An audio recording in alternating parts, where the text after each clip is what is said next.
This is Leo. Leo doesn't want to sit up here, but this is the only way he gets the bully stick is by being up here. And this is Leo's roadmap to success.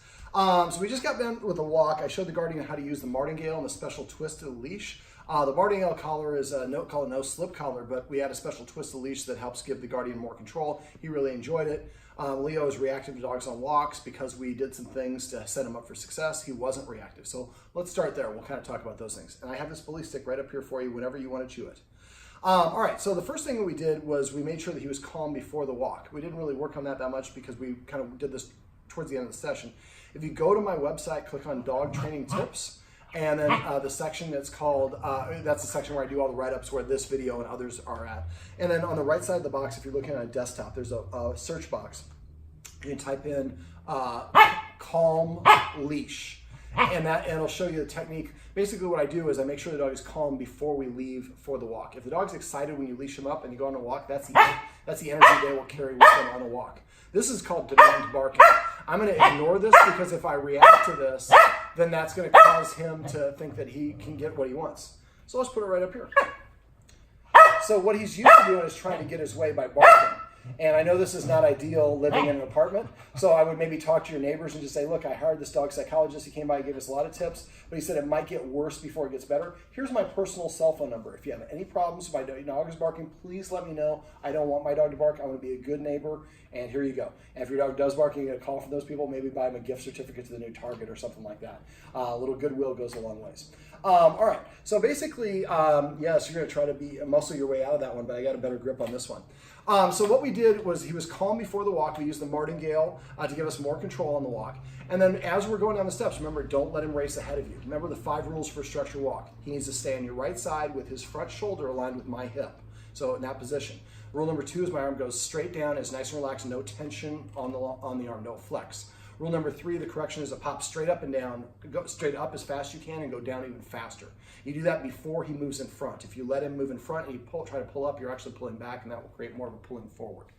Rule number, so stay in your position. Rule number 2, loose leash, loose arm. Rule number 3, correction is going straight up. Rule number 4, no stopping and sniffing. He can sniff as much as he wants, but if he stops, keep going. Let your arm go limp like a noodle and just keep walking. Your arm will eventually the leash will get taut, and that will get him to come with you.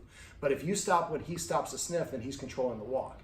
Now, remember, in each block, we're going to give him a 1-minute free zone where he can actually go and pee on or sniff or do whatever he wants to do within reason.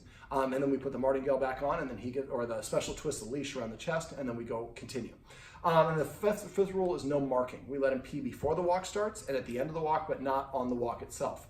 Peeing on things is asserting himself, and that's going to be related to more reactivity for him.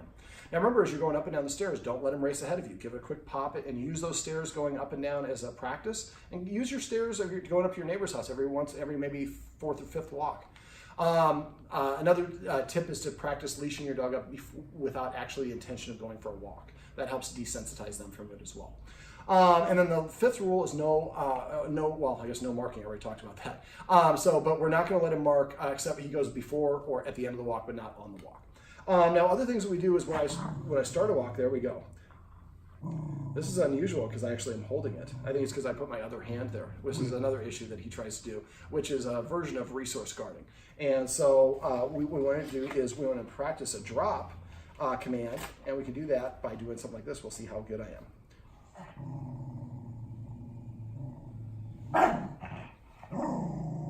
So he's trying to intimidate me to do it. Now this is unusual. Usually when you're holding on to it, it's ours. If he has it, it's his. And if I have it, it's mine. So he's just trying to take it from me. Now if I give up, then it's going to validate this. So I'm just going to kind of stay where I'm at and see how it goes. Normally what I would do is have a treat out, and then I could offer him the treat, and see this hand as it comes over, that's what triggered that response. So I'm going to wait, and I want the Guardian to just stop taking things away from him physically. We want to teach him to drop. So when he has it in his mouth, we're going to offer a treat. And as soon as he drops it, pop the item in his mouth, the reward in his mouth, and then don't show any interest in the item. That way, eventually, he starts learning that dropping means I get something better when I have, and my original stuff I get back anyways. And since you're being growly, we're going to wait to give you the rest of this until after the rest of this video is done, unless you start being very nice. That's a nice sit. Good job, buddy. See, this could be resource guarding because typically once you remove the resource, it stops. Going back to the walk, what we want to do is we want to start having him pay attention to us on the walk. So what I do is before each walk, I have 10 treats. And I take, for each treat, I take up to 5 steps. Sometimes 1 step, sometimes 3, sometimes 4, 1, 2. And then every time I stop, I tell him to sit. When he sits, I give him the treat, say sit, and then we continue walking up to 5 more steps. So by the time we get to that 10th treat, he's just pretty much staring at you the whole time, sit. And that's just a nice way to set him up for success. Now we also, over in the house, we went over a focus exercise. And if you want to find out how to do that, you can go to doggonproblems.com, click on Dog Training Tips. On the right side of the box on a desktop is a search box. If you're on a phone, Dog Training Tips is in the menu, and then you have to go to the bottom of the page to find the search box. You can just type in focus or focus exercise. I've done those with hundreds of clients, and we teach it in a way that actually stops the production of cortisol, the stress hormone in the dog's blood. So what we're going to do, passive training, we'll talk about that in a sec. So what we want to do is help him practice that. Now for the focus, remember first we're going to get to the point where we're 15 seconds in the house in different places. Then we're going to go back to 1 second, 1 second. We're going to do this outside of the house. And then we're going to work our way back up to 15 seconds, usually within 1 or 2 days. Then we're going to do it on a walk, but on the walk, what we're going to do is as we're walking, we're just going to focus. He looks up at us, we raise it to our nose and go do it. And it's 1 second, then focus, 2 seconds, and then, but we're all keying because he's not going to look it up. He's on the walk, he's looking at everything else. Now we did pass a couple of dogs, and he's normally a very reactive dog, so he didn't react at all. Well, he was calm before we left. We exercised him kind of through what we did in the session, and that's something you should do before the walk. Most people never consider that.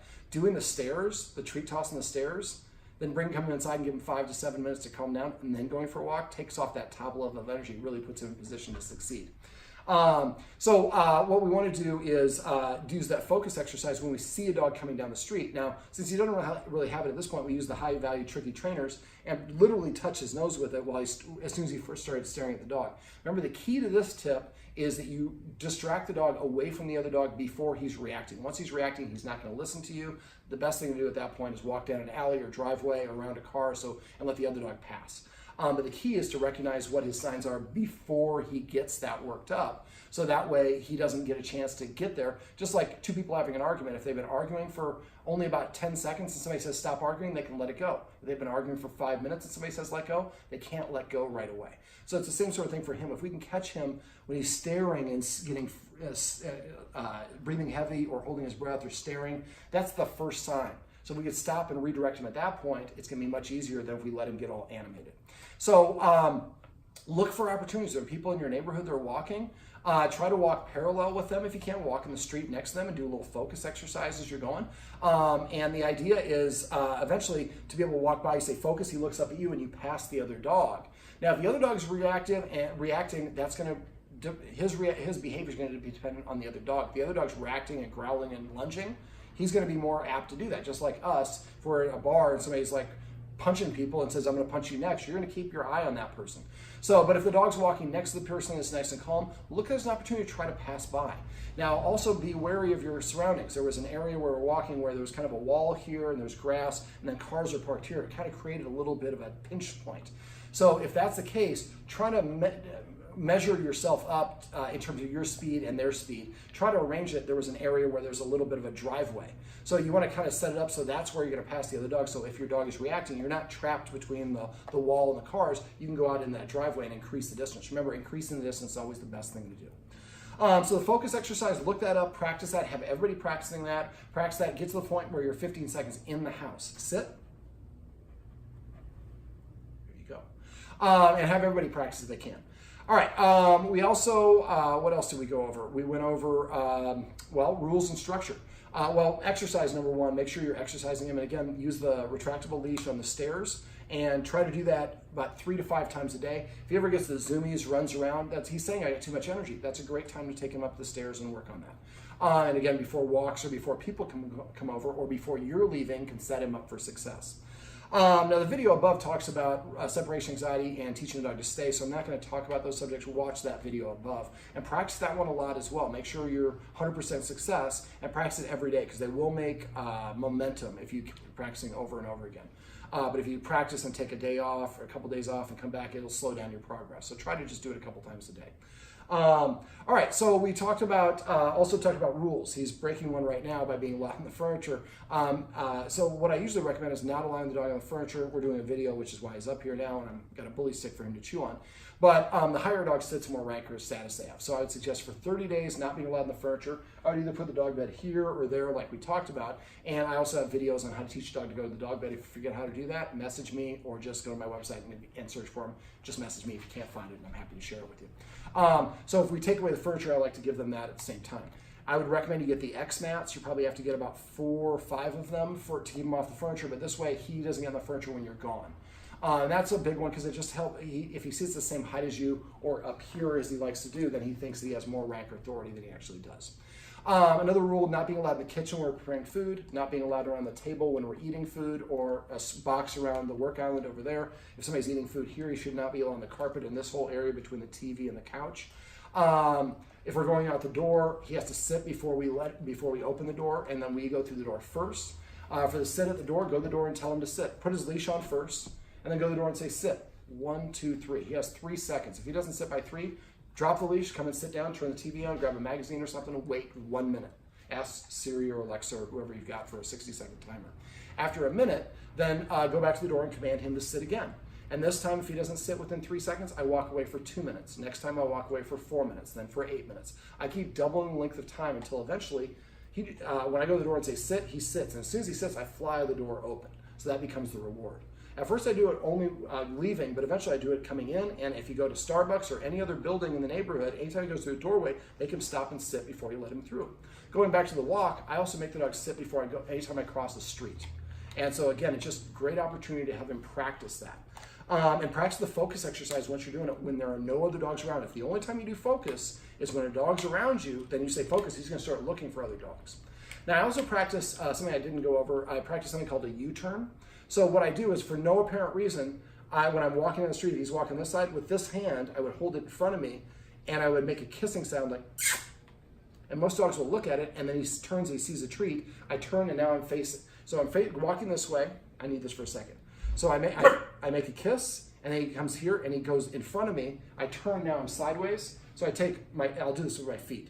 So I hold the treat out, and he turns. I put 1 foot here, so I'm making a T with my deal. And then once he comes around, I give him the treat, or I move the treat a little bit further here, and I take my next step going this way. So I'm eventually doing a U-turn.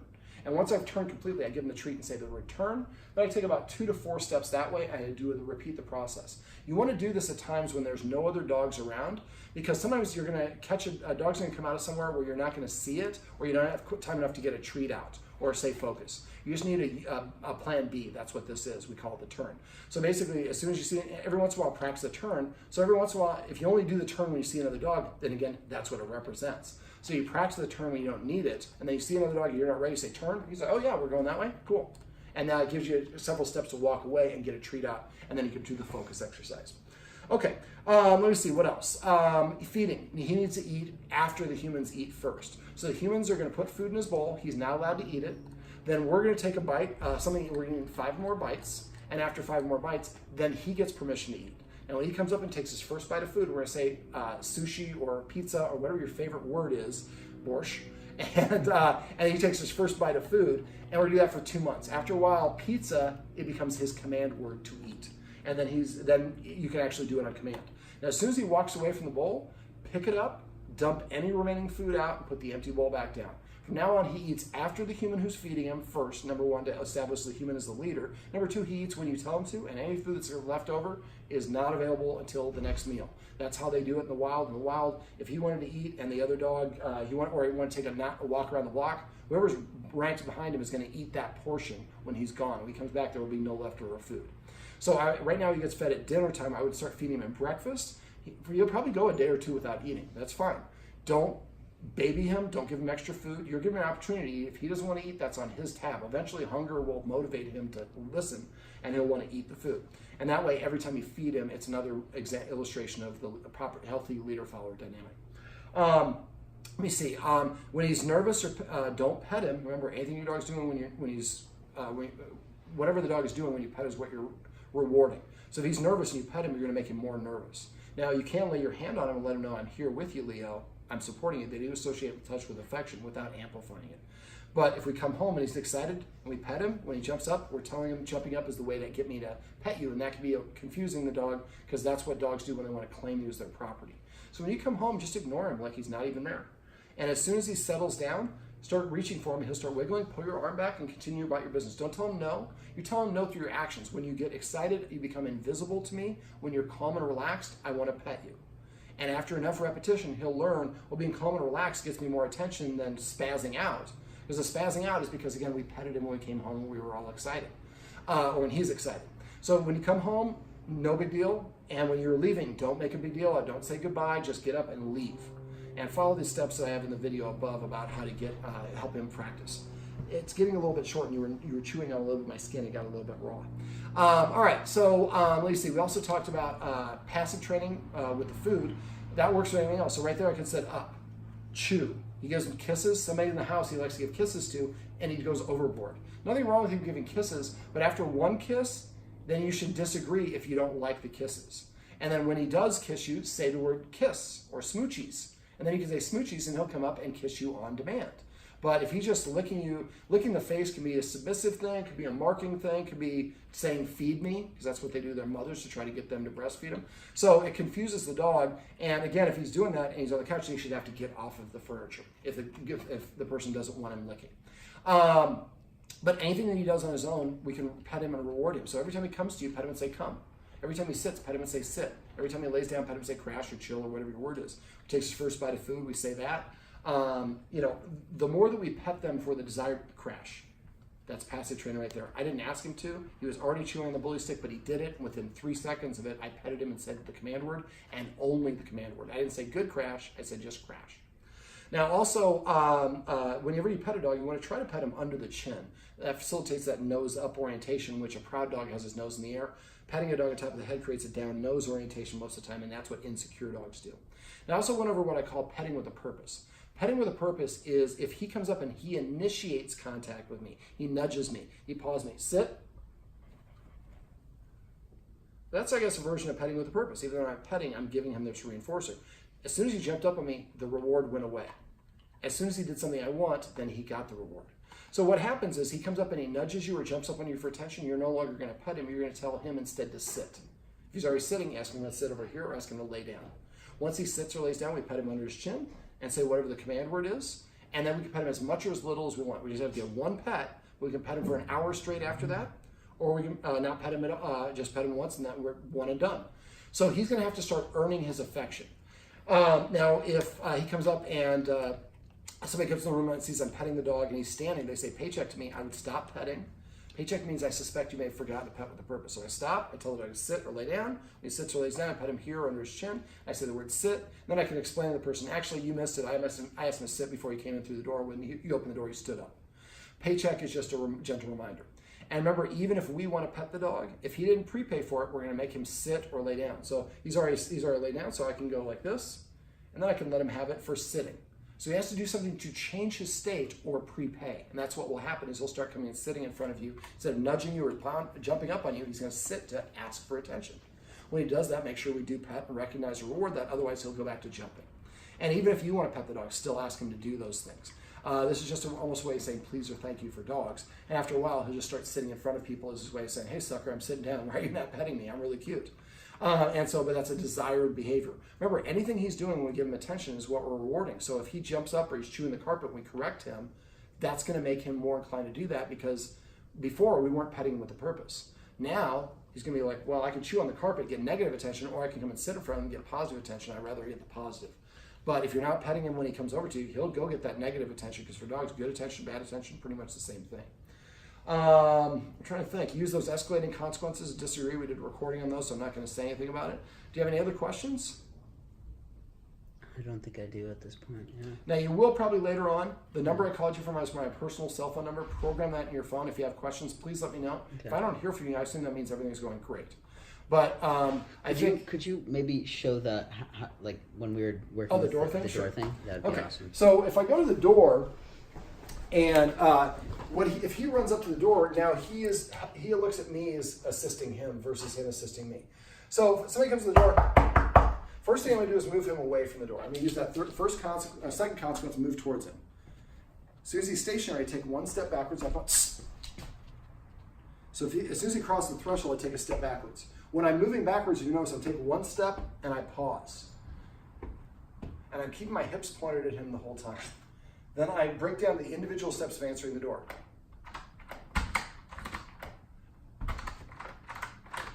So I want to make it as noisy as possible. I'm helping him practice during this stage of opening the door. What's expected of you is staying over there. Normally this sound makes him run forward. So I've done this a couple times. Now I do this one. Then I do this one. I do all the individual sounds that are associated with it. Then I'm going to open it and crack. And if he stays put, then I can open it more. Now what I usually do when I open it, and what I would have you guys do is call or text each other before you come home. So I would actually probably put painter's tape right at the edge of this carpet. So this box is off limits with people who are answering the door. Hey, can you hold on a sec? I don't care about the barking. I'm not going to respond to the barking. The only thing I'm going to respond to is if he crosses the threshold. Now there is trying to get more artificial authority by jumping up. So once he gets in the habit of not getting the furniture, that won't be much an issue. So at any point, if he crosses the threshold, you stop what you're doing and rush towards him until he gets over this side of the line or over on this side of the line that's here. Remember, suddenness of your movement is what will sell it. So he's stationary. I take 2 steps backwards, one with each leg.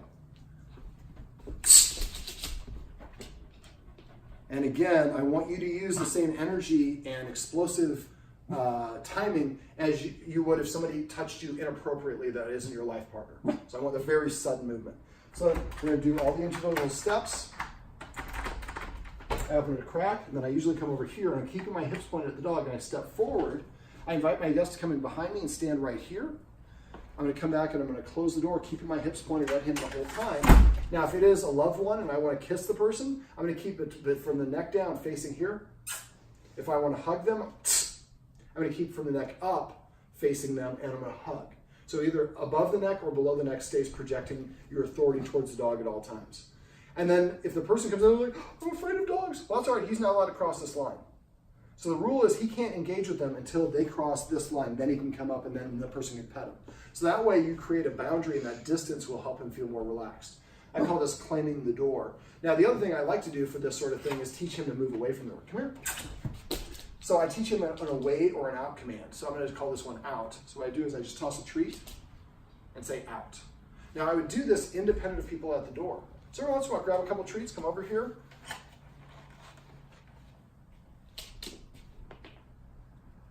It went under the couch. Out. So you throw it just about 2 or 3 feet outside the zone, and then when he licks it up, you say the word out. Remember, anytime you give him a treat, he should hear the command word immediately after the treat goes in. Not at the same time, not before, after. That makes him look at the treat a little bit brighter. And so what I would do is teach him to move away from the door first. So that when we come here, you can walk towards him like I did here, or you can just come over here and say out, and then he runs out, and then you give him a treat, and then you would answer the door. But again, you practice the out command without anybody at the door first. So the instant he crosses the threshold, that's when he can come right to the edge, but as soon as he puts one pinky toenail over, I run it at him. Now, sometimes the dog will come and lay down and cross the boundary, but they're laying down and they're not trying to take anything. That's respecting the spirit of the law, I would allow it. But if they lay down and then start crawling over it, then I go 0 tolerance, not even one pinky toenail over without me reacting. Yes, I know you want this bully stick, and you will get it when we get done. All right, well, actually, is there anything else? I think that's pretty much it. All right, come here, buddy. All right, now you can come over here. All right, well, this handsome fellow, sit, is Leo, and this is Leo's roadmap to success. Remember, everything you do trains your dog, only sometimes you mean it.